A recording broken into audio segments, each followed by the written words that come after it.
Hello, everybody, and welcome back to another episode of Watching the Boxes Fantasy Basketball Podcast, hosted by #basketball.com and my favorite daily fantasy site, draft.com, where if you go right now and use the promo code BOXES when you sign up for draft.com, you will get a free entry to your first draft, courtesy of Watching the Boxes. I am your host, Mike Catron, and joining me, as always, is my co-host, Tyler Watts. What's up, Tyler? Oh, I thought for sure Milutin Rakonovic was joining you today. Oh, I had to put in a call. I had to break the bad news to Milikon. I don't think he is going to be coming over and playing for the Bulls. And I feel real broke up about it. But he's going to the Blazers. Best And name traded at the trade deadline. Yes or no? I feel like it was. I think it was a name that's no one's ever heard of. Like legitimately, like even the deep NBA people were like, "Wait, what? Who?" And if you don't know what we're talking about, everybody, the Bulls traded Milikon Rakovic to the Blazers so they could drop Noah Vonleh's cash and onto the Bulls. Also, Noah Vonleh, ninth pick overall. Basically, you get a free trial run of Noah Vonleh for the Bulls. And Milikon Rakovic is like in his 30s. Like this was a completely worthless asset. Dude, this guy looks like he might come to the NBA and whoop someone's ass, though. Just look at this badass. He's motivated, man. He's motivated now after the Bulls dropped him. Look at this guy, for man. nothing. This 6'10", 287-pound man, I think he may beat the snot out of somebody if he ever comes to the NBA. They make him big over there. That's for sure. And if everyone joining us, if you don't already know, which I assume you know, because today was basically what we hoped for. In our last podcast, we said, yeah, we're kind of bored. There hasn't been anything interesting at the trade deadline. Who knows if the trade deadline is going to be interesting? It certainly was. And Tyler, I'm going to give you credit. It was interesting in the way you said it would be. It was not the big, giant name moves, but a lot of crazy, weird moves that no one saw coming. And I feel like that was as good as it could have been, right? Like, we didn't think we were going to see a ton of big names, but we saw some interesting moves and some ones I thought to myself, oh, there's no way in hell that's happening. Yeah, I was impressed with the amount of activity today, and quite, unprecedentedly, the Cleveland Cavaliers basically moved their entire team to multiple other teams. And let's get right into it because this is the biggest moves, probably the most effective moves. And we're probably going to break this trade down, and this might be the whole hour. Oh my gosh! So the Cavaliers traded Isaiah Thomas. See you later, man. They did IT real dirty. See you later, IT. Channing Frye and their 2008 first round pick, Cleveland's first round pick, that is, to the Lakers. Who did they pick in 2008? 2018 first round pick. Oh, okay. I thought maybe they traded away some guy they picked in 2008. No, that was Milikon Rakovic. We already got past that part, I believe. No, to the Lakers. So all these guys went to the Lakers for Jordan Clarkson and Larry Nance Jr. Then they turned around and sent Jay Crowder and Derrick Rose to the Jazz, Iman Shumpert to the Kings, and I believe one of their second round picks. Yeah, 2020. A 2020 second round pick to the Kings. All those guys went for Rodney Hood and George Hill. The Cavaliers just got a new starting five. They picked up George Hill, Rodney Hood, Jordan Clarkson, and Larry Nance Jr. all today. Well, all within like a matter of 35 minutes. And we talked about this a lot when we've talked about the Cavs recently, is they needed someone who was going to play some defense. That they couldn't keep playing all these shootouts and relying on LeBron to score 40 points and then win by 2. Yeah, I don't know how many more times, and believe me, I've seen probably every single one of these, But how many more times LeBron is going to make a fadeaway jumper over Jimmy Butler to win a game? I think I had some PTSD moments during that win over the Timberwolves for the Cavs because it looked exactly like most of the Jimmy Butler era in Chicago, just LeBron hitting game winners right over Jimmy.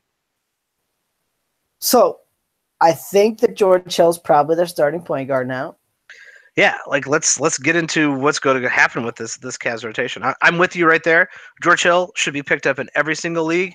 He should not. You should be probably dropping someone, anyone for George Hill if he is available on your waiver wire. No matter how shallow your league is, I guess, unless you're playing with four people, which I don't even know if I'd count that as a league.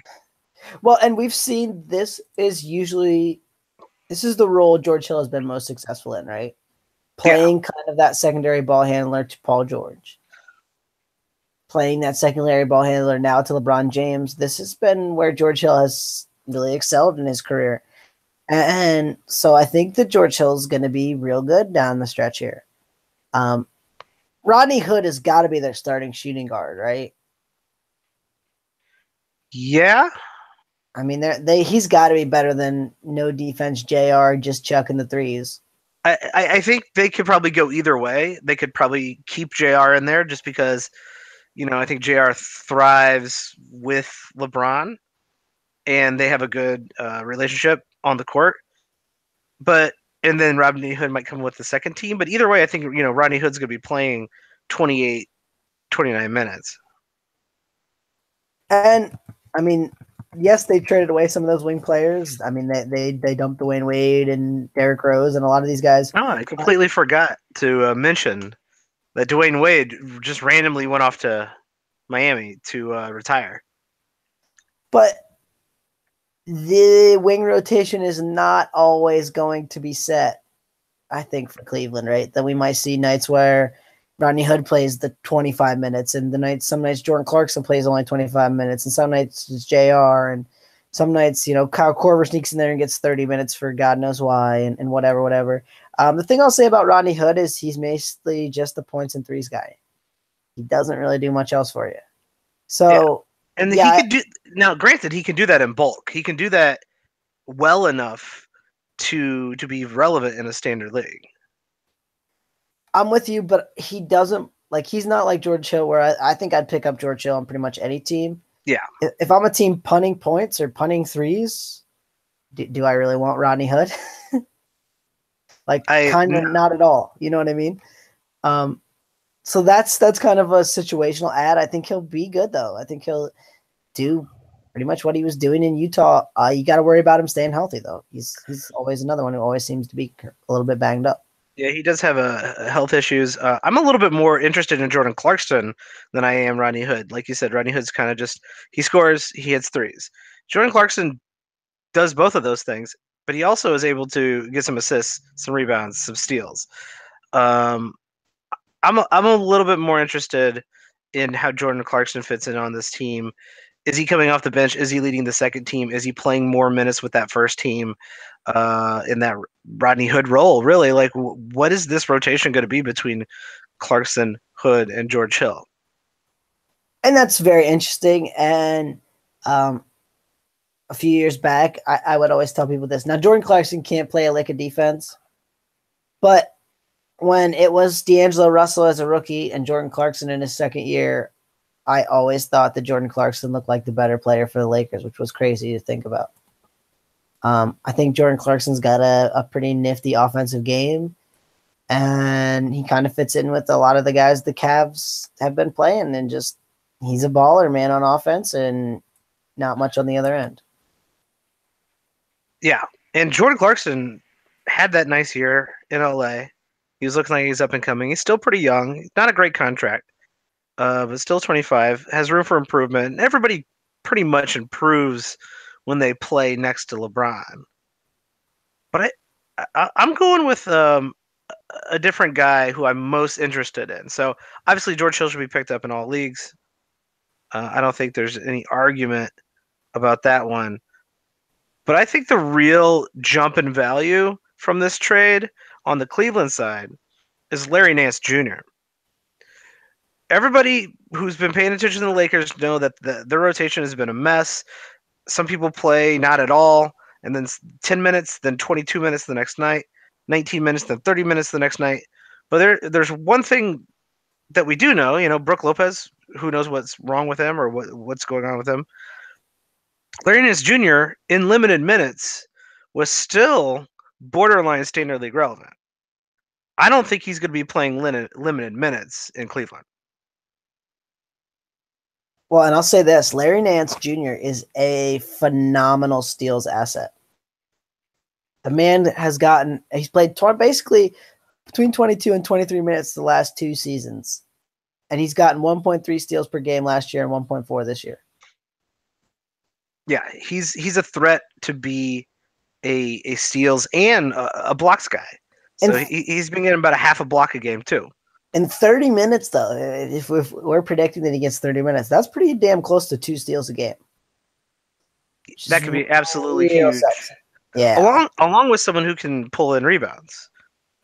Yeah, I mean, it's almost 7 rebounds a game in 22 minutes. Obviously, they've put out up to 30. That's looking like, somewhere in the 8 to 10 range, which is another pretty sexy number. He's another guy, though, that you kind of got to know what you're buying. He's not going to be a good foul shooter, and the more minutes could mean the more attempts, and obviously more attempts hurt your percentage that much more. He's going to be good from the field, though. He's going to rebound. He's going to give you some steals. He's going to be okay, just okay in blocks. I would be surprised if he gets you more than a block a game, to be honest, even if he's playing 30 minutes. If he's 0.8, if he's around 0.8, 0.9, that's perfectly fine. If he's approaching 2 steals a game, 8 rebounds a game, he's not going to get you any threes. So, just that's a huge negative in today's game. No threes. But it's a very unique skill set. The high field goal, high rebounds, high steal guy is a strange fit, but it can fit a lot of different builds. I'll say this too. Of his field goal attempts, 60% of them come within 0 to 3 feet of the basket. So he's a guy, he's a garbage man in a lot of ways. He's not going to be taking too many shots out there. He's going to be collecting rebounds and dunking the ball home. And that's what Cleveland wants. I mean, that's exactly what they're going to do. And who's going to find Larry Nance Jr. cutting to the basket? LeBron James. I think he fits in real well. He could play the 4 with Kevin Love out. There's plenty of playing time to go around. And I think you're going to see Larry Nance have a stint at the 5 as well. He might be center eligible here within, before the All-Star break. Yeah, and I mean, those are always basically mostly based on the site, because you can say anyone kind of plays any position, and I mean with the way the switching happens and stuff now, so that'll be interesting to follow. But yeah, no, I was a big fan of Larry Nance's game for the Lakers, and I think he's going to be real good for Cleveland. He's finally going to give him someone who's mostly defense and rebounding the ball. If you're in a standard league, you don't know what this team needs. But they're asking you, should I pick up Larry Nance Jr. or Rodney Hood? Who would you have him pick up? Oh, Larry Nance Jr. I think he's an underappreciated fantasy asset in a lot of ways. And you tell me that I'm going to get close to the block and somewhere in the neighborhood of 1.5 to 2 steals a game, I'll have that over 16 points and 3 3-pointers and not much else. Yeah, I'm with you. I think you can find 3-pointers on the waiver wire. 16 points is a little bit harder to find. But, Jordan Clarkson is going to be doing very similar things. So there's your 2 guys. I like the percentages, obviously, that you can get from Rodney Hood with his free throw percentage anyway. But, yeah, Larry Nance is just he could do multiple things. You just don't really know if he's going to truly thrive in this environment, and I think he will. You gotta like his chance to get a lot of minutes, and we talk about that all the time. That's probably the most important stat in fantasy, is just being out there on the court. 100%. So let's talk about the other ends of these massive amounts of trades. that the Cavaliers pulled off today. And let's start with the most hilarious one. Wade going to right back to Miami, um, basically being funded by the Bulls, about 30 million some dollars from the Bulls to take a sabbatical in Chicago and hang out in Cleveland with his buddies. And now he's back in Miami. Good for him. Yeah, and you got to think the Heat are going to play him. You know what I mean? Yeah, like I think they're definitely going to play him, which is really weird because like no one on the Heat team has really come alive this year fantasy wise. You know, we've seen little things from Josh Richardson and Tyler Johnson, but no one's been outstanding. And in limited minutes, Dwayne Wade has not played terrible. He just hasn't played a lot. Yeah, and I mean, in 30 minutes a night, when Dwayne Wade is out on the court, he's fantasy relevant. And if the Heat are really going to give him 30 minutes a night, which they just might do, he's probably fantasy relevant again. Yeah, I think they are going to give him 30 minutes a night, and I'm not sure they're going to give him 30 minutes every night, right? I think they might sit him out a few games, similar to what the Bulls were doing, and then even Miami did last time he was in Miami, where just some back-to-backs Wade didn't play, but they're going to go to the playoffs, and he's going to be getting ready for the playoffs, and Dwayne Wade's going to take another shot, and I think it'd be very funny if they end up playing the Cavs somehow, but I think Dwayne Wade becomes ownable in standard leagues, or at least streamable if you know when he's going to be playing. If they're actually going to set him out. Yeah, I'm with you there. He gets hard to hold, especially in your 10-team leagues. Just in the sense that, okay, he gives you like top 80 value when he plays, but if he's only playing 3 out of every 4 games, like it gets harder and harder to hold that player. Yeah, it's a little easier when you are in a roto league. And or any league with games limits. You know what I mean? Like it's a little bit easier, but yeah. I mean, look at their small forwards. I mean, they have Derrick Jones Jr. and Justice Winslow, who Justice Winslow's been playing some 4 this year. They've got Josh Richardson and Wayne Ellington playing shooting guard. Like, you got to think that they're going to play a franchise icon over that cast of characters. Oh, definitely. And I mean, look what he did in Chicago in 30 minutes a game. That was not that long ago. He was averaging 18 points, 4 rebounds, close to 4 assists, and about a steal and a half a game. And in limited minutes with the Cavs this year, close to a steal a game, close to a block a game. He always gets that rare over half a block from a guard. About 4 rebounds, 3 assists. Like you bump those minutes up, and Dwayne Wade becomes instantly standard league relevant. Yeah, man. Let's talk about the 3-way trade. And let's start with the Cleveland piece. Well, let's start with the Jazz. Let's start with who ended up on the Jazz. Jay Crowder and former youngest MVP in the history of the league, Derrick Rose. Not for long, though. Not for long, and I'd like to take this moment to remind everyone that there's a reason why, and I might be actually writing an article on this. This is conspiracy theory corner already, early conspiracy theory corner. Derrick Rose is not going to suit up for the Utah Jazz, but the Utah Jazz are doing it out of respect for Jerry Sloan. If you recall, Tyler, the year Jerry Sloan retired, the day before Jerry Sloan retired, they played the Chicago Bulls, and Derrick Rose roasted in Utah, single-handedly destroyed Deron Williams and the Utah Jazz. And Jerry Sloan looked around and saw that D. Will, his number one player on his team, was completely obsolete, and that he could not stand losing again to the Bulls for another generation. And he quit the next day.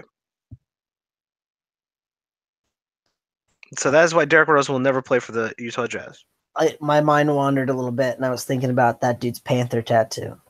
Sorry, Tyler, how dare you ignore this very valid and very true conspiracy theory that I've been trying to start for the last 7 years. Well, my favorite thing, and then I'll read you a tweet from Mr. Mark Stein.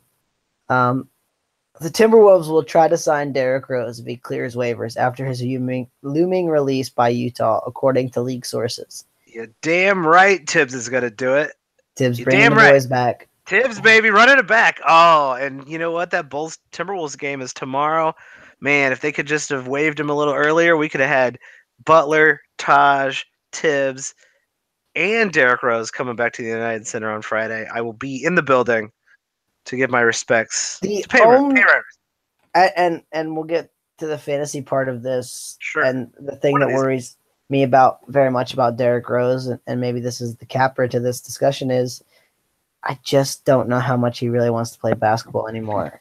And that's a hard thing to come back from in a league with a lot of young, hungry guys who want to get better. Oh, yeah. If you don't have a desire, even if you have the talent, like we've seen it before, Derrick Rose is not the first person. All those injuries, I mean, he's still, kind of quick. He's still got some skill. But the dude can still play. Yeah, he really can. Listen, Derrick Rose is better than Isaiah Thomas right now. But there are times I don't need people adding me on that one. Like, that is just 100% true. But if he doesn't have the passion, he doesn't want to just, I don't know, like after that many surgeries, after that many injuries, I don't know how you can. I get it. Actually, I don't get it because I'm not in that position. But like, all right.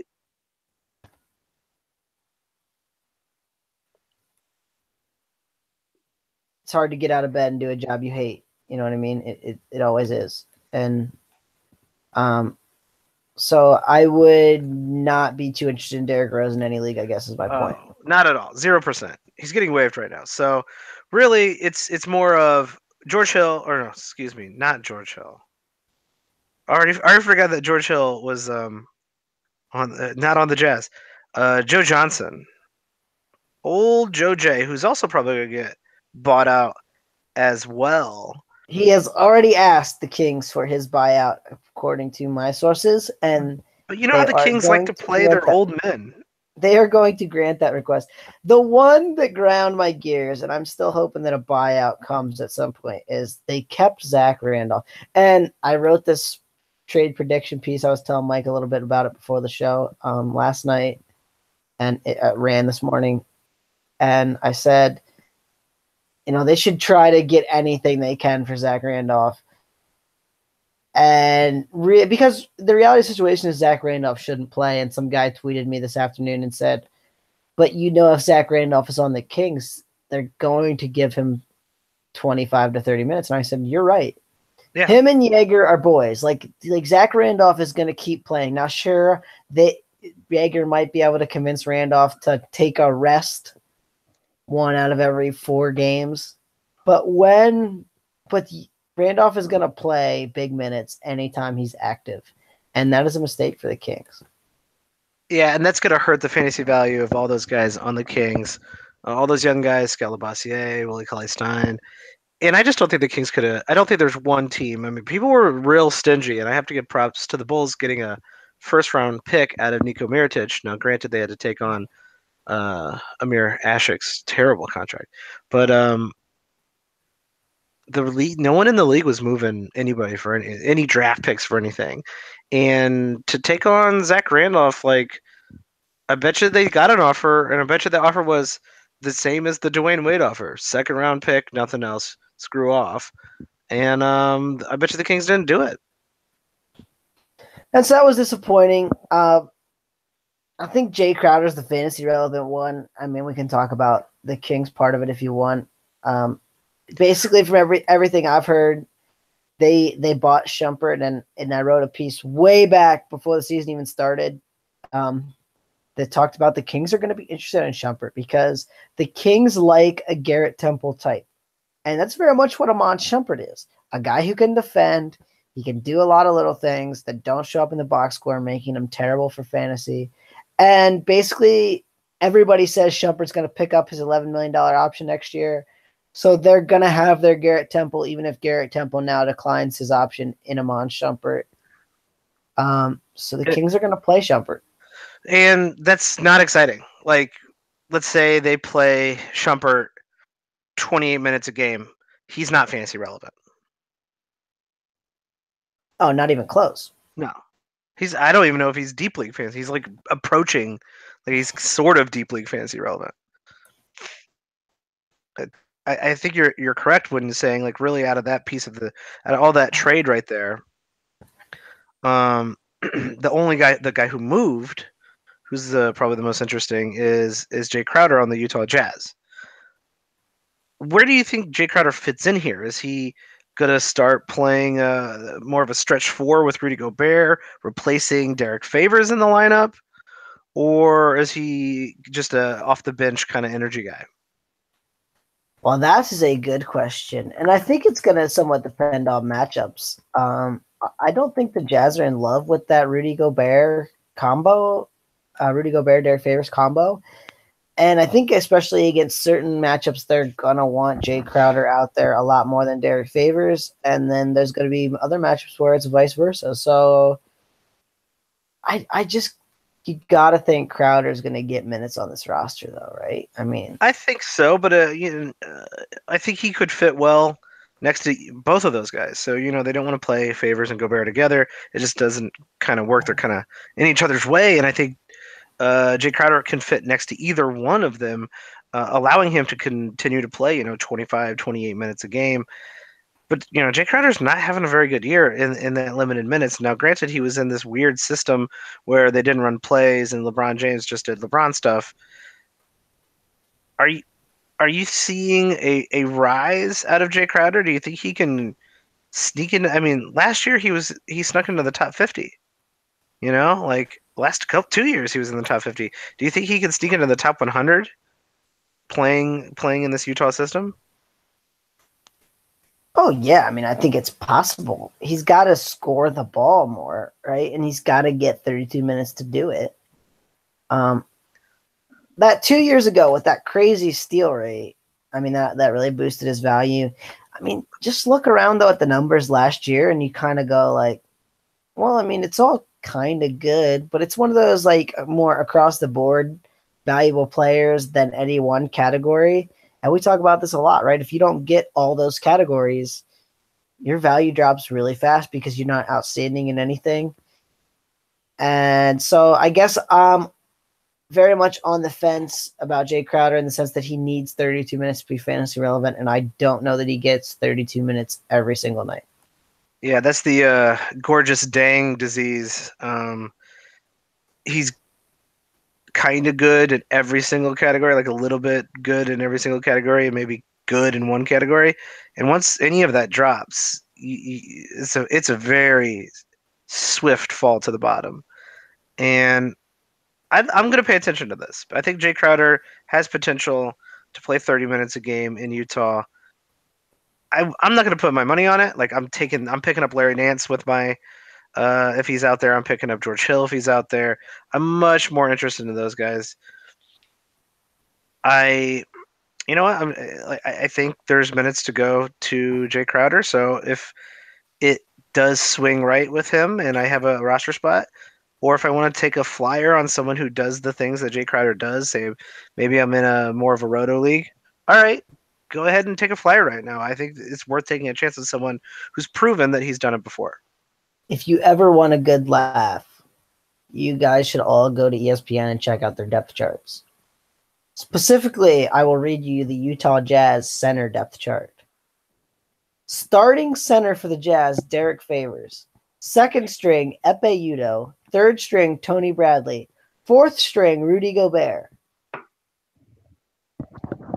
Did they forget Rudy Gobert is came back? Did they forget that?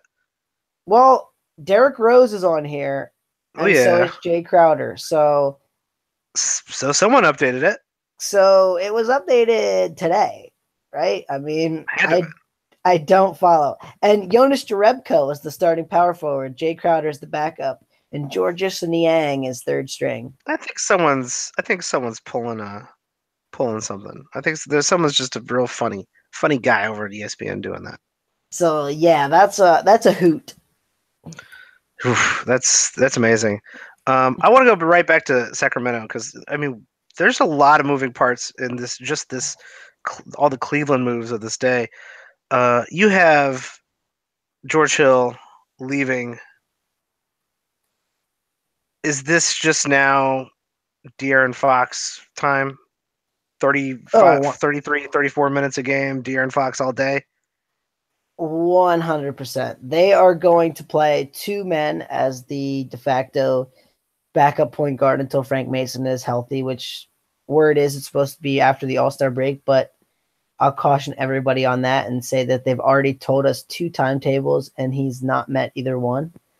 So don't hold your breath that he's back right after the All-Star break, I guess is my point. But Fox is going to play probably 32 to 35 minutes. And then as far as the reserve ball handling duties, they're going to give it to Garrett Temple and Bogdanovich, which is good for Bogdanovich. We get to see some things from him that we've seen flashes of, but he hasn't really been thrust into that role at any point. And I think he can kind of be really successful in that kind of backup ball handling, do it all role. Yeah, I'm liking his odds. I'm liking the bump that De'Aaron Fox is going to get here. If you had to pick up Bogdan or De'Aaron Fox rest of the year in a vacuum, which one of those guys are you picking up? Give me Fox, just in the sense that I think he's going to do a little more fantasy relevant stuff. Bogdanovich is honestly probably their best player right now. As crazy as that sounds. It's not that crazy. It's the Kings. But his minutes are very inconsistent in the sense that they have a lot of guys they can play. You know, they can play Justin Jackson, they can play Garrett Temple, they can play Buddy Hield, they can play Amon Shumpert. And so there'll be nights where Yeager gets his Dave Yeager hat on and just plays. What's the Dave Yeager hat look like? The Dave Yeager hat is where he does the dumbest thing possible. Like he just leaves Zach Randolph, Kosta Koufis, and Jakar Sampson out there for like 24 minutes straight because he just forgets to make a sub, I think. He just gets all down and dirty in his Dave Yeager hat. Do you think he just kind of passes out briefly on the sideline? Every once in a while, I think he has one of those like old man moments where they just kind of forget where they're at. Like, God, where am I? Shit, I'm not sure. Are you? Let's flip it over back to Utah though. With Rodney Hood gone there, are you worried that Ricky Rubio resurgence was because Rodney Hood was back playing well, or do you think Ricky Rubio is just streaky and he'll be fine? I think the exact opposite. I think honestly that they want the fact that they wanted to let Donovan Mitchell handle the ball and they were willing to let Mitchell be the point guard and Hood be the shooting guard for extended run was hurting Rubio. I think now it's Mitchell and it's Rubio, and what else do they have in that backcourt? I mean, they're going to play Alec Burks, I'm sure. Yeah, he'll be around. That's what I mean. But they basically they're pulling an early 2000s Lakers front court there where they got three guys to play, and that's pretty much it. You know what I mean? The Lamar Odom, Andrew Bynum, where Odom was the only bench player the Lakers played in that front court.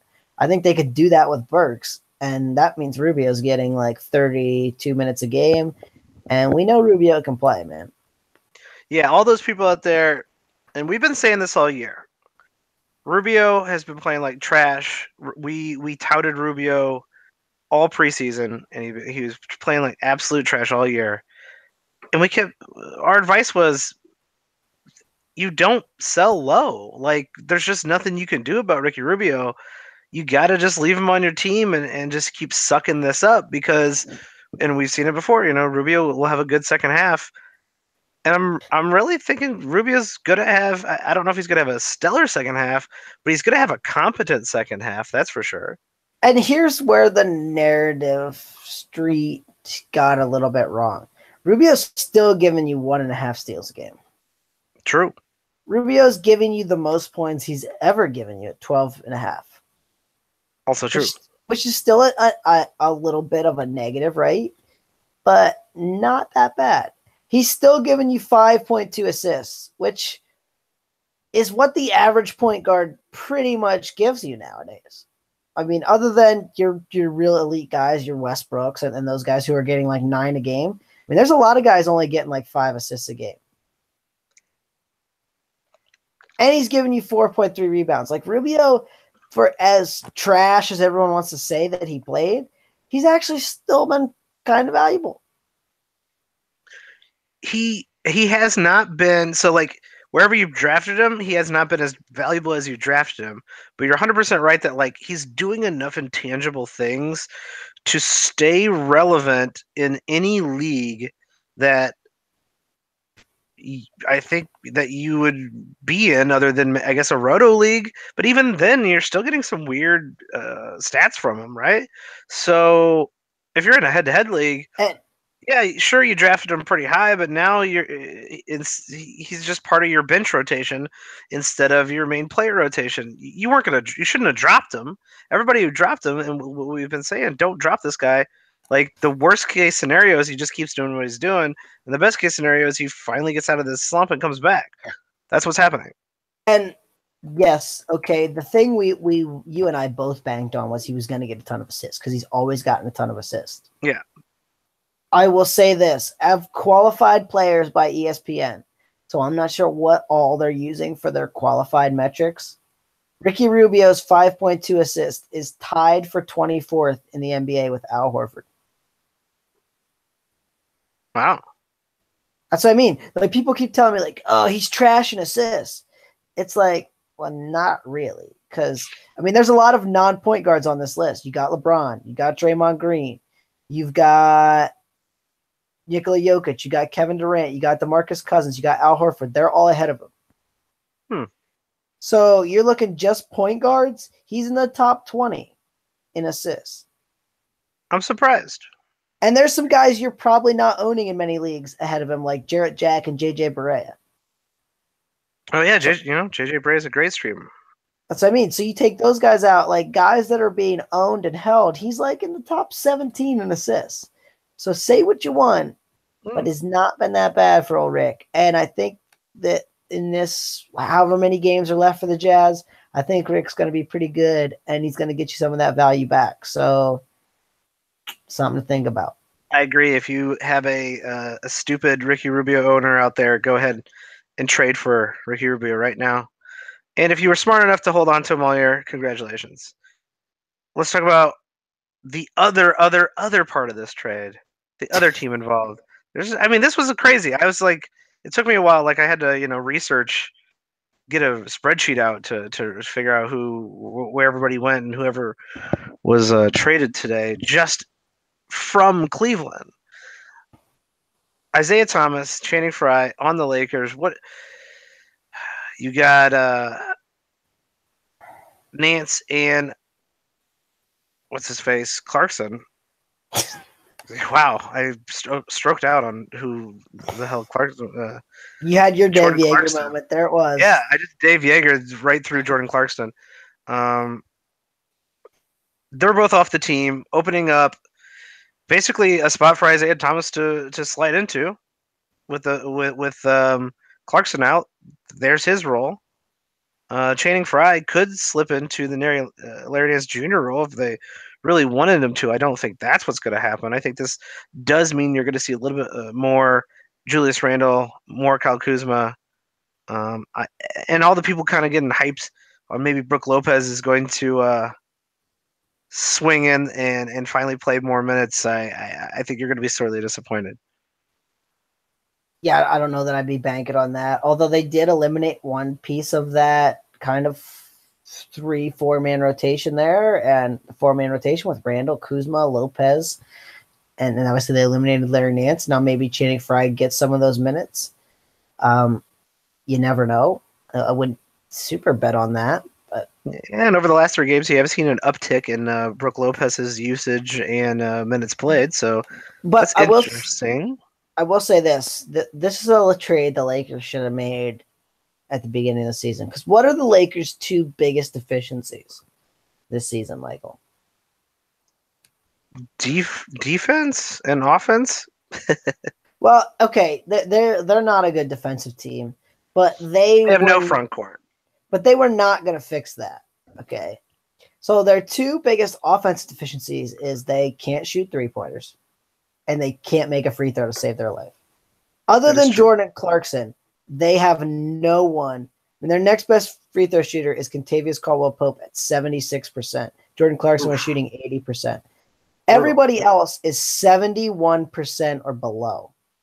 I'm surprised by that. So that is a terrible free throw shooting team. I mean, terrible.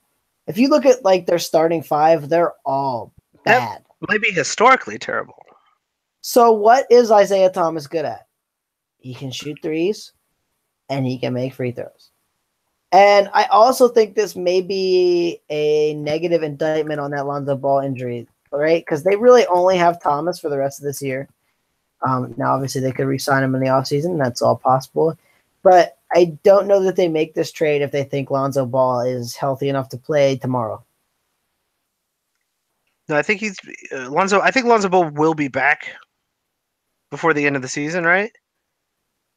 But Isaiah Thomas's playing time is wide open now.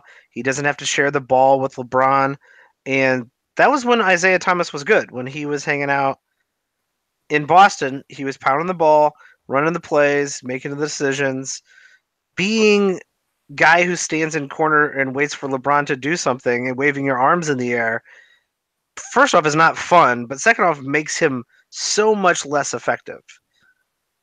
But I've also seen Isaiah Thomas play and try to pound the ball, and he doesn't have that quickness that he had last year. I don't know if that's going to matter when you're on the Lakers, because like it's the Lakers, they're not trying to win any games here. It has to be an increase in value for Isaiah Thomas, simply because he'll play more and he'll be able to actually orchestrate the offense instead of just wait for LeBron. But is it enough to make him standard league relevant? Oh, standard league relevant. I mean, you could argue he was standard league relevant with what he was doing in Cleveland. I think you can make that argument. I don't know if I would make that argument. I think there's a lot more people getting better stats out, doing the exact same thing he was doing in Cleveland out on the waiver wire in a standard league.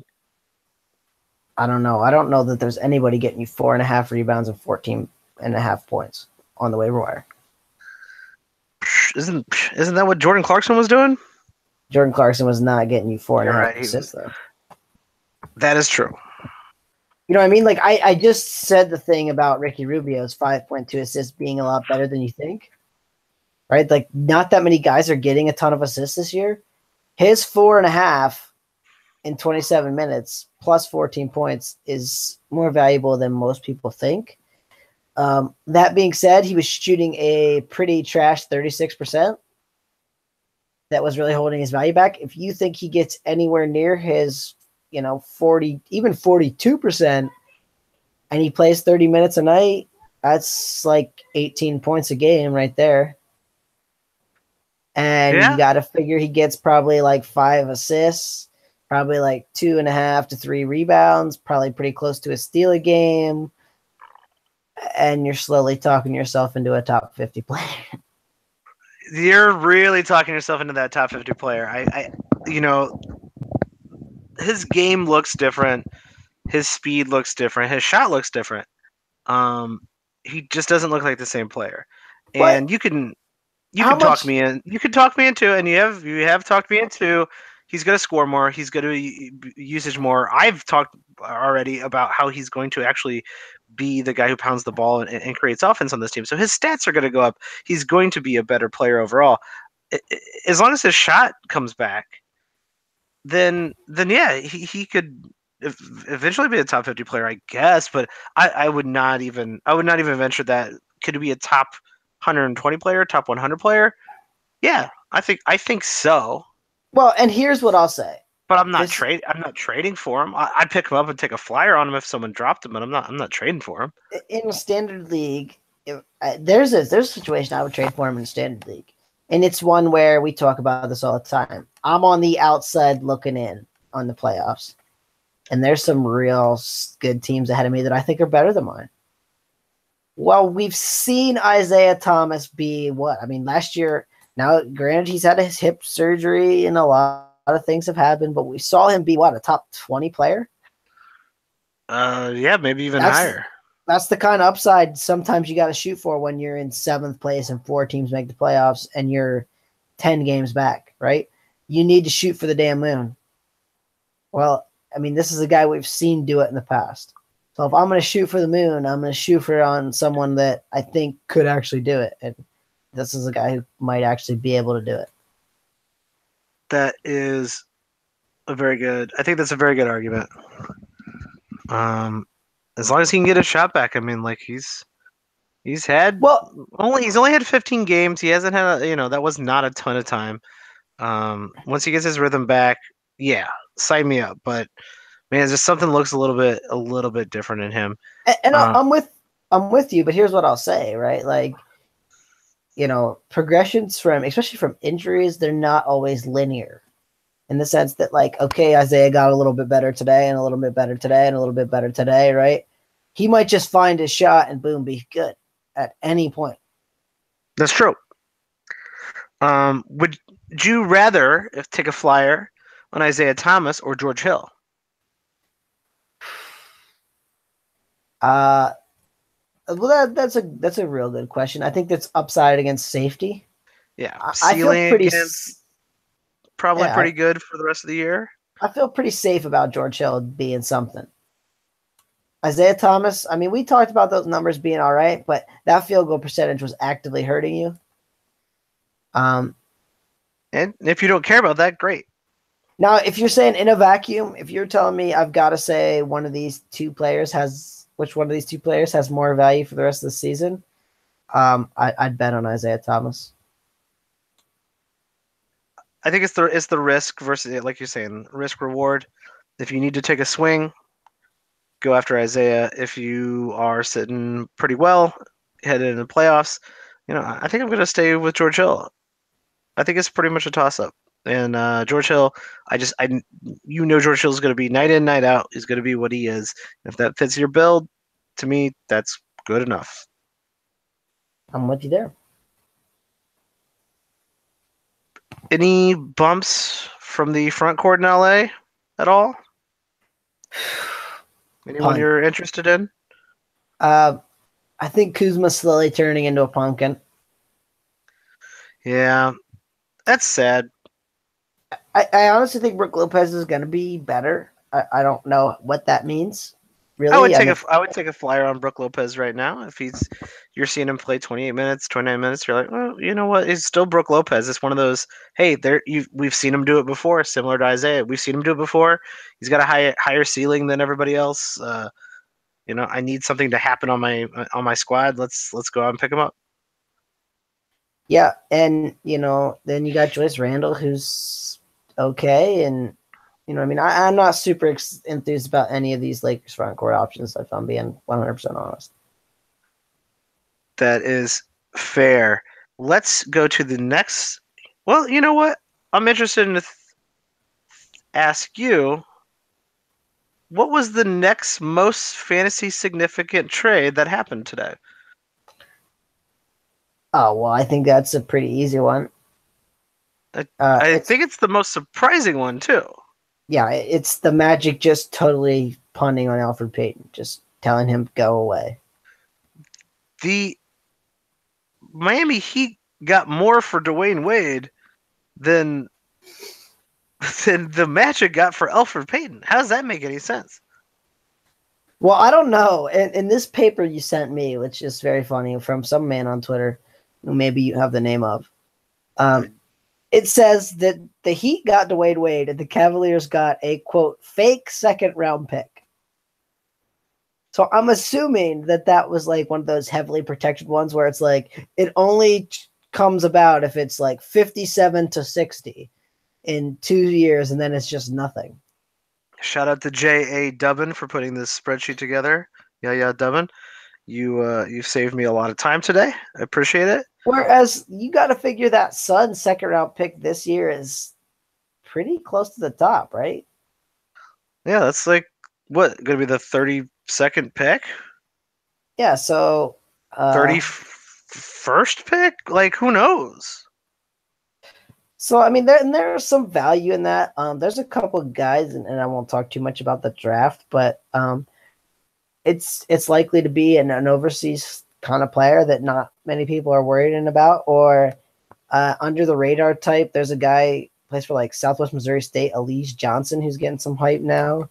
This is That a could be the super deep draft. Like I think there's a decent chance a couple second rounders end up being decent. I mean, every year a couple second rounders end up being decent basketball players, NBA yeah players. So yeah. you know, So I mean, this pick's worth something. I won't say a lot, but something. so I But think not this Alfred makes Payton. I don't think. I mean, if we're gonna be no, not Alfred honest. Payton level. No, definitely not. I think this immediately makes DJ Augustine incredibly valuable. The question is, Tyler, how valuable is DJ Augustine playing 30+ minutes a night? Whew. Well, and this is the thing about this particular trade is you'd think that the Magic would move a guy like Alfred Payton to play a young point guard because they're not going anywhere, but they don't really have anybody. So the last time we saw DJ Augustine play 30 minutes a night for 61 games, that stat line looked pretty good. But that was a few moons ago, and DJ Augustine's 30 years old now. And so what to expect from DJ Augustine? A bad field goal percentage. So if you care about that, you might want to not pick up DJ Augustine. I think he's going to give you somewhere in the neighborhood of 2 3-pointers a game if he plays 30 minutes. I think he's going to give you somewhere in the neighborhood of 5 assists and 2 rebounds and a steal. And I mean, 12 to 13, maybe 14 points a game. Sounds pretty relevant to me. I definitely think he is standard league relevant playing that much. I think everyone should go pick him up as well. But let's say you got a hierarchy of players sitting on your waiver wire in a standard league, and you got George Hill out there, and you got DJ Augustine out there, you got Isaiah Thomas out there. Which one of these? We just talked about that risk reward type of thing. I'd probably put DJ right under that tier, under the George Hill tier. I'm with you there. I mean, I think I'd rather have those two players.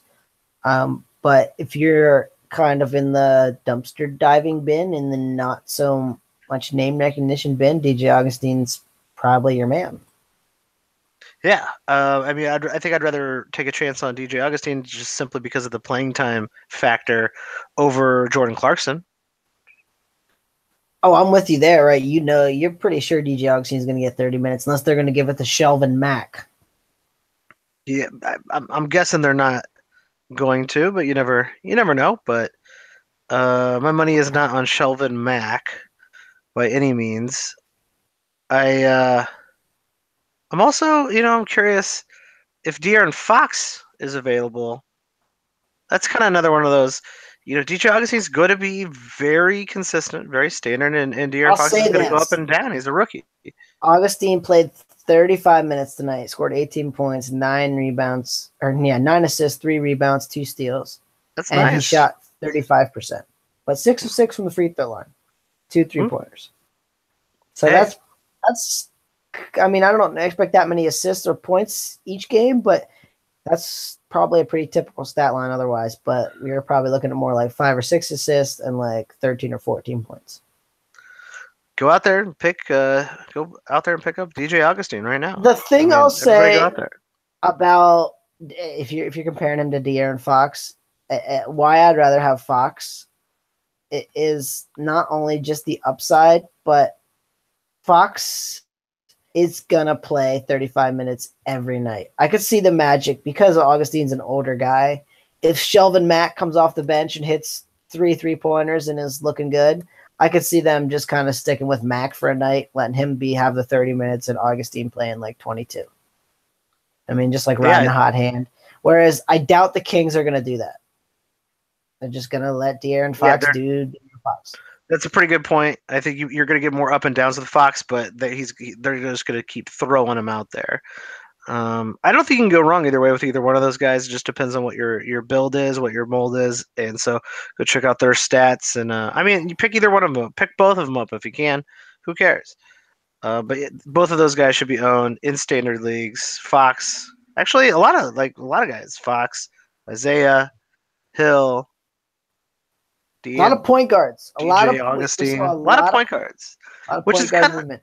that's kind of my point with the a lot of that stuff is out there on the waiver wire. Chances are like 2 out of those 4 guys are on your waiver wire. At least one of them's out there. So it's like, yeah, I need that, but I have that. It's on the waiver wire. I think Augustine was available in any league, right? I mean, yeah. And George Cho was available in a few, I think. But I mean, Augustine, no one was owning, so that one's obviously out there. I think that Isaiah Thomas was pretty owned. Fox is probably a hit or miss, probably a little bit more than the other 2. And then Fox has that rookie kind of hype behind him. He's got the name. Let's swing over to the Sun side of this trade. Elfrid Payton basically gets pushed right into the point guard role, and another one where I can't imagine they're not going to play him a ton. We've talked about this a lot. Yeah, and you even mentioned to me, oh, they've got to play Tyler Ulis now. And what did I say to you, Mike? Why in the world would anyone play Tyler Ulis? I said to you, they're going to find anybody. They're going to find someone off the street if they can. They've done it with Isaiah Cannon to play over Tyler Ulis.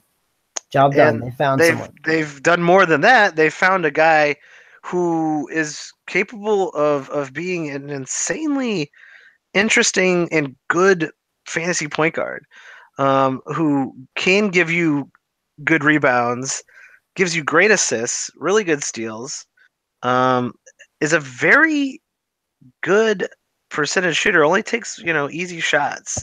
Obviously, bad free throw shooter, but like to me, Elfrid Payton is going to play like 32, 33 minutes a game, and he's going to score, a decent amount, and he's going to do his assist rebound thing. He's going to have people to actually pass to. I mean, he's going to get a huge bump in his value. Yeah, I'm with you there. I still cannot believe we talked about this a little bit before in the pre-show. This was the most surprising trade to me. Why would you give away a 23-year-old point guard when you're a rebuilding team who's shown some promise for absolutely, just a second-round pick that could be anything? Could be absolutely nothing. You cannot convince me. And no, we did say it's probably the 31st, 32nd pick, but I don't know. You cannot convince me that what pick this was his value, right? That's my point. You picked Elfrid Payton with the 10th pick 4 years ago, 3 years ago, 3 drafts ago. You know what I mean? How the hell are you gonna this 32nd pick? Why do you think he's gonna be any better? 31st pick, whatever the hell the number is, doesn't matter. He's definitely not going to be better. So there has to be some other motivation, and obviously the number one most obvious motivation is this is the almost aggressively stupid tank move. Well, and they could be worried about paying him. I mean, that's sure, thing. But all right, I get it. His contract is coming up. They are going to have to. But they got him next year for $4.5 million. I think the thing more of it so than any of it. Well, they're gonna have to give him a qualifying offer, and next year, no one's spending any money on anyone. So it's you could have probably got Elfrid Payton, just sat around and waited for someone to send him and then match, send him a mediocre offer and then matched him. Yeah, but I think the thing more about this than anything was that Magic decided, I think a long time ago, that Elfrid Payton was not really their point guard. I think they did too, and I just think a couple years into their experiment where they really didn't even have a team 2 years ago. They didn't have a team last year. They didn't have a coach 2 years ago that was worth a damn. They didn't have a coach. Well, they have the same coach that they did last year, but he didn't know. I don't know what he was told to do because he looks completely different this year. But there's just been no consistency there with the coaching, the front office, or the players around Elfrid Payton. And Elfrid Payton has shown like flashes of interesting NBA style play. I mean, sure he can't shoot like Steph Curry, but the guy's improved every single year, and he's 24 years old. You're not going to get a great. No one's going to put a max offer in for him next year. Why not match? Give him a decent contract, and if he's not part of your future after that, move him for a real asset, not a second round pick at the end of the trade deadline. Yeah, no. We've seen Orlando make some bad moves in the past, and I think this is just another one in that long line of. Yeah, I mean they owe Bismack Biyombo $17 million next year. Yeah, They owe Terrence Ross $10.5 million. Shit, DJ Augustine's getting paid for the next 2 years at $7.2 million. So, and then they got to sign Aaron Gordon, who is someone dumb enough to send a max contract to Aaron Gordon? Probably someone is. Well, and here's why I think maybe Aaron Gordon gets that max contract, and why some experts were saying that they would trade Gordon at the deadline is he's the type of player every team wants now. Big dude, can shoot threes, switch on almost any player on the court. You know what I mean? He's the analytic front office's dream. Sure. And he had a great start to this season. It looked like he was making the leap, and some injuries have derailed that. But like the guy looks like he's going to be, probably would have been an all-star in this trash East, especially with like 5 injuries on that all-star team. He would have been an all-star this year if he would have been healthy all year. Yeah, and I mean the Magic obviously they're not winning, so they've got to chop and change things a little bit, but. Just to give Elfrid Payton away for a second round pick and not even have anyone to play that's young I'm still baffled by this. I've been trying to wrap my head around it since I saw the deal at I don't know what time this afternoon. You know what I mean? And I still really it was haven't late. It was like out. it was like 10, 15 minutes before the deadline at the 3 p.m. Eastern time. So yeah, this is a weird one, but like, hey, this is a good bump for everybody in fantasy. DJ Augustine available, go pick him up. Elfrid Payton, a bump in his value. So if someone is stupid enough to trade him, go ahead and see if you can sneak him away for someone for his current value, because his value is, I think, definitely going to go up. And hopefully that makes a couple of the guys, or Devin Booker, T.J. Warren, a little bit better with a guy who can distribute like Elfrid Payton. That would be interesting. I'm not sure anything else. Alec, we still haven't seen Alex Len really jump into a 30-minute role, so it's like still don't know what's going on over there.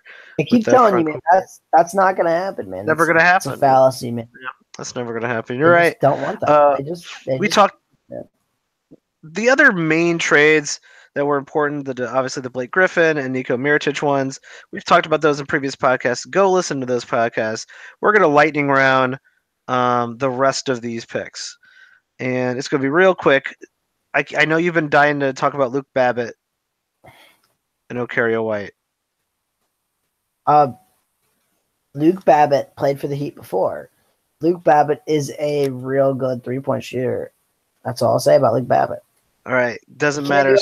Yeah, moving on. James Ennis and Bryce Johnson. James Ennis is going to the Pistons. Bryce Johnson to the Grizzlies. Do you care? Bryce Johnson? Bryce Johnson, the only person traded twice at this trade deadline, if I'm not mistaken. Congratulations, Bryce Johnson. Noah Vonleh to the Bulls. Yo! Here's what I'll say about the actually, everybody. I lied to you. Willie Reed was also traded twice. The Bulls traded for Willie Reed today. Oh, that's right. That happened late in the day, too. I think both Jameer Nelson and James Ennis play some minutes on that Pistons bench. So if you're in a deep enough league where pretty much anybody with a pulse is worth owning, yeah, there's 2 guys. I actually was kind of interested in Jameer Nelson playing for the Bulls. I thought he would be able to play like 15, 16 minutes, but yeah, he's out to Detroit, and you know what? He'll probably see some 15, 16, maybe even more minutes there. Yeah, and there are nights where you could see him probably get hot and take the minutes from Ish Smith. I don't think that the Pistons are in love with Ish Smith. And so until Reggie Jackson comes back, I mean, there are nights where I think you could see him getting the lion's share of those minutes. I wouldn't count on that being a thing that happens all the time, but I think it will happen some. All right, here come the barn burners, Tyler. Malachi Richardson for Bruno Caboclo. Caboclo? How do you say Bruno that guy's name? Caboclo, I believe. Caboclo. I forgot Bruno Caboclo was a person. So he's still supposed to be 1 year away, right? But he's not going to be anything ever. He's so 2 years away from being 2 years away. But that was like 3 years ago. So that was 4 years ago. Oh, was it 3 years ago? I think it was 3. I think it was 4 years ago. Might have been 3 years ago.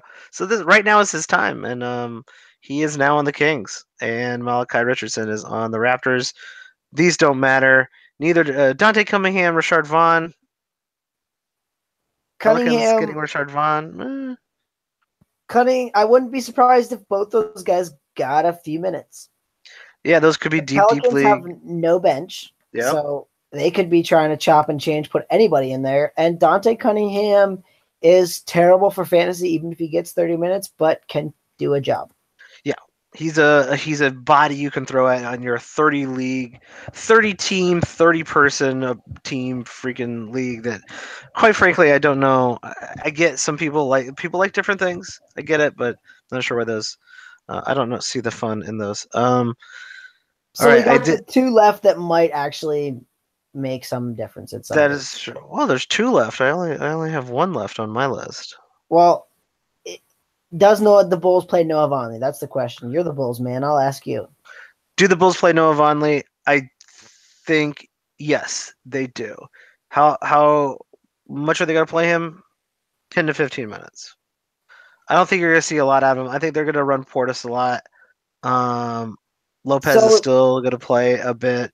I think they're going to give him a test run, and if something good happens during that test run, he might start seeing more minutes. So this is what I'll say about Noah Vonleh. In a deeper league, Noah Vonleh is streamable for rebounds and to not hurt your percentages. Noah Vonleh in 14 minutes a game this year is getting 5.1 rebounds. The dude can get on the glass and gobble them up. So if even the Bulls are going to give him 20 minutes, I mean, he's a rebound streamer in maybe even 12-team leagues in 20 minutes. As crazy as that seems. That's all he's going to do, though. That's it. He's just going to rebound the ball. So that might be interesting to you. And that's fine. Sometimes that's all you need. Yeah, dude, on a Sunday, if they say Bobby Portis is out and you figuring Vonleh is going to get 25 minutes and you're down by 6 rebounds, there's not too many guys other than like Tyson Chandler that I would take over Noah Vonleh. That is true. So yeah, I guess if you're in a deeper league, maybe that is a good pickup anyway. Just get them rebounds. Streamers, pay attention. This is the final trade of the day, and it is a 3-way trade. The Mavericks received Mr. Doug the Thug McDermott from the Knicks. Probably plays another one of those guys who he could get 35 minutes in end fantasy. I'd be like, no, thanks, Dougie. You just don't even do anything. So, just throwing out there, making that trade that the Bulls made. Cameron Payne is actually going to play this year on a Bulls roster, on a real Bulls roster, not the Windy City Bulls, the actual Chicago Bulls. Doug McDermott just falling around to all these other teams. We could have had Gary Harris and Nurkic, but no. The Nuggets get Devin Harris and a second-round pick. Kind of interesting. The Knicks get it. Kind of interesting. Kind of interesting. Are you real excited about Devin Harris? I was gonna say I don't know that it's any interesting. I mean, okay, is Devin Harris the backup point guard there behind Jamal Murray? Like probably. I guess. Good news for Jamal Murray, but Emmanuel Mudiay wasn't really playing anyway. But Emmanuel Mudiay has gone to the Knicks. And here's the thing I'll say about Devin Harris, okay?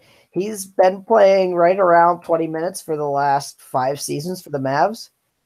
And what does he do in fantasy that gets you going? Yeah, give me Devin Harris. Like for the last 3 years, he's gotten you right about 2 rebounds and 2 assists a game. Like Devin Harris to me, there's no fantasy league I want this 34-year-old man in. Like, He's a body. They put him out on the court, and he's there. He can apparently he just doesn't fall down and break his leg when they put him out there. Like, yeah, that guy's good enough. Like, I'm surprised they even play him. Like, why is he getting 18? How is he getting 18 minutes a night? Like, I don't think I've seen Devin Harris play in 2 years. How in the world is he getting 18 minutes a night? so there's one potentially fantasy relevant person in this trade to me, and that's Emmanuel Mudiay. Now, what the heck do the Knicks do with that point guard situation? What is going to happen there? Yeah, that to me is very interesting. I would like to see Emmanuel Mudiay get another shot at playing 30 some minutes a game. The dude still can't shoot, but he does do some interesting things, rebounds, assists, steals. It could get interesting, but what does that mean for Frank? And what does that mean for, I guess, the rest of this New York squad with this Emmanuel Mudiay now sitting in there? Does he take all of Trey Burke's minutes? Like, probably. I would hope so.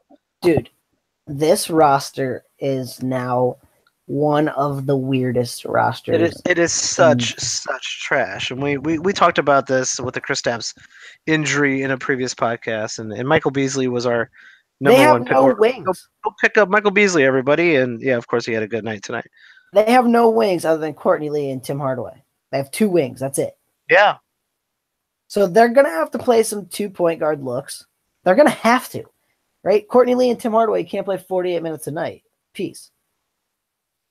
So they're going to have to there's going to have to be Frank and Mudiay out there at the same time. It's going to have to happen. The question is, do they just drop Jarrett Jack? I mean, Jarrett Jack's played well this year. They didn't trade him, which I kind of thought they might, since they've committed to rebuilding, as they say. But you know what I mean? Like, why play Jarrett Jack anymore? I could see him play Mudiay, Frank, Trey Burke, which we talked about this yesterday, how he's somehow one of their young players now, even though they just picked him up off the scrap heap. Yeah. Ron Baker had his surgery yesterday, so he's out for the season. You know what I mean? They don't really have anyone to play. I could see Mudiay getting some minutes. The question about him and Frank playing together is, can either one of them shoot? Yeah, like what does that look like? You know what it looks like? It's like a worse version of Rondo and Wade playing together. I think you know what it'll look like. It'll look like Michael Beasley Hero Ball. Yeah, you know which is great for everybody who went out and picked up Michael Beasley when we told you to. But like Michael Beasley is just going to chuck all day, every day. But I mean, the Knicks got a 2nd-round pick in this trade. I actually think it was a really smart move by the Knicks. Mr. Perry there, who helped the Kings, I think, this offseason in their drafting, and I think they've made some wise moves. I think this guy's just a real good executive, and I think they made a wise move. Not one that's sexy, but they got a 21-year-old kid and a 2nd-round pick for basically nothing. Yeah, great move. Like, who knows what happens? Like, maybe this kid figures it out. He's super utterly raw. He's very, very young. Like, why not? Like, it's better than doing the Peyton for a 2nd-round pick thing. The reverse of that, you know? Well, and here's what I'll say. The word on the street is he can't shoot, and I still don't know that he can, but he finally got over 40% with his field goal. Yeah. And he's shooting 37% from three-pointer. Granted, it's only on 102 attempts. But there it is. That's above league average on 102 attempts. And in the limited minutes I've seen him, and I haven't seen him a ton this year, obviously, but it does look like he's reading the pick and roll a lot better. And really, that's all you need to continue to tank if you're the Knicks. But like, the guy has some flashes. He's a big body. He is athletic. Like, really young. Well, and why not take a chance? I'll say this too: there will be 1st-round picks in the 2018 NBA draft that are older than Emmanuel Mudiay. Yeah, I'm almost positive Grayson Allen from Duke, who may very well be a 1st-round pick. He's 34. I think he's 34 years old. He is already 22, and Moutier is only 21. There you go. So he is over a year older than Emmanuel Moutier. So And my I'm sure the point being Bulls is, will draft don't write this kid off though. You know what I mean? him. Like I'm he could not. If I'm still in be a a deep solid league, I'm player. picking him up. If I'm in a deep league, I'm picking Moutier up. And if you're in a dynasty league, right, and he's on the scrap heap, and it's one of those ones where you can keep your whole roster, and there's like quite a few players, I might pick this dude up and just, hey man, See what you happens. never know. You never know. Who knows? See what happens. That is all the trades for today. I do want to throw out a real quick. Hey everybody, pay attention. The Cavs are playing Atlanta on Friday, and none of those guys that they traded will be playing on that game. I'm pretty sure. So they've signed a couple two-way players, London Parantes and John Holland, guys I never even heard of. So if you're in super deep leagues, those guys are probably worth a stream. But on the flip side of that, you're talking about Kyle Korver. You got Jeff Green, J.R. Smith, Jose Calderon, Cedi Osman. Those guys are going to play a lot more minutes than they normally do. So Cleveland Cavaliers are probably a pretty good team to stream on Friday if you're desperate for some of those guys who can produce, because they are going to play a lot more minutes than they usually do. And shout out to Altman, man. He remade the team in one day. And on the, I felt like on the fly, and I think did enough to set it up to where, like, hey LeBron, we did everything we could for you, LeBron. We gave you a team you could contend with, and we kept it onto that Brooklyn pick in case LeBron goes away. And when LeBron goes away, they're going to be in cap hell forever, but they can blame it all on LeBron. And now is the scapegoat again. I feel like it's just been going back and forth all year. Who's the scapegoat, LeBron or Dan Gilbert?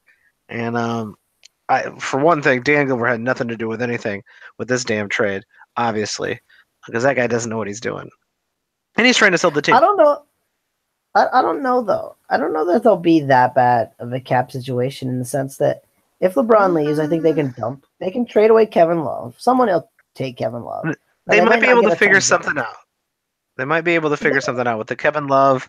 They draft somebody with that Brooklyn pick, but George Hill, Jordan Clarkson, Larry, those are rough contracts. They're not terrible, but they're all together. They're not great with Tristan Thompson's in there too. Well, and the Tristan Thompson one's just bad. The George Hill one, okay, they got him next year for $20 million. Yeah, But or actually like $19 million. I lied. But the third year is only $1 million guaranteed, so they can buy that out. And they basically have 1 year of George Hill at $19 million, which I mean isn't good, but at the same time, like George Hill's not going to kill you. George Hill can still play.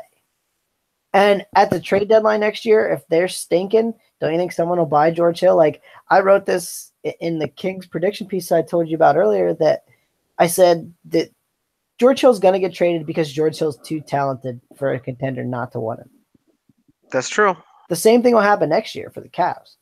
Some contender at this point next season will go, yeah, shit, we can buy George Hill out for $1 million. We'll take him. Yeah, why not? And I think that goes for Jordan Clarkson probably as well. You know, there's like a couple of those guys do have some value. It's that that brutal 17 million from Tristan Thompson and 14 million from J.R. Smith, and hell, even Kyle Korver is making 7.5. Those ones are bad, and that was some of LeBron's doing. But I mean, that was a lot of LeBron's doing. And they put both those players for 2 more years too. JR and Tristan Thompson both have 2 more years left after this year. And I can't see any team really taking those unless they're going to attach some significant assets to it. Nah, me neither. But I will tell you this. I am, for the first time this year, excited to watch the Cavs play. So that will be interesting to see this team try to put it together to make a playoff run. Oh, yeah. You know, Tyler, the NBA is the best. Today was way more entertaining than the Super Bowl, way more entertaining. I mean, I just hope the NBA never changes, stays petty, continues to get crazier and crazier. Like the NBA is the best. It's the best sport. Stay real, San Diego. Stay real. I think that's it for tonight. You can check out Tyler on Twitter at Watsy4444. He writes for hashtag basketball. He does a great fantasy weekly article preparing you for your head-to-head week. And you can find me at Watch the Boxes. Feel free to tweet at either one of us if you have feedback for the show, questions that you want answered, help with your team, whatever. We like to interact with fans. Today was a busy day, so there was a lot of good tweets out there. And if you like what we're doing, please help us out. Rate, review the show, tell a friend, tell somebody in your league, or if you like playing daily fantasy and you want to help out the show, use the promo code boxes when you go to draft.com and sign up today. You will get a free first game after you sign up using that promo code boxes. Tyler, you got anything else? Shout out to Magic Johnson's utter confidence. Wow, I did not see that coming. So respect to Magic Johnson. And I think that's it. We will catch you guys for a possibly less hectic, but the buyouts are coming, but a less hectic next week. Go Bulls.